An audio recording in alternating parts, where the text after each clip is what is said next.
We're days away from the third king tide of the season. Seattle Public Utilities stacking sandbags, more than 3 feet high in some areas, as those who live in the South Park neighborhood come to check on river levels because they haven't forgotten what happened weeks ago, floodwater surging into homes and businesses. The cleanup continues from December's king tide. This is new, the green and the orange. Standing behind a barricade of colorful sandbags, Alfredo Alvarez still can't move back into his walkout basement home. Bed, sofa. His belongings either destroyed or placed in one of the storage containers that now line South Kenyon Street. Alvarez is living in a downtown Seattle hotel, which he says adds 20 to 30 minutes to his commute. It's 7 o'clock p.m. I go in the hotel in downtown Seattle.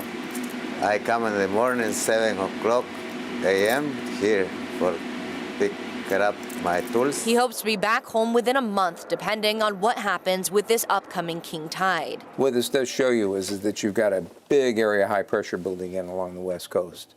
And that higher atmospheric pressure will tend to push the tides down. King 5 meteorologist Rich Marriott has been tracking the National Weather Service and NOAA predictions for January's king tide. We'll have minor tidal overflows. There will be some flooding, but it won't be of the magnitude of what we saw back in December. Alvarez is from Guatemala originally and says everyone who lives in his house has similar origins. This is very good here.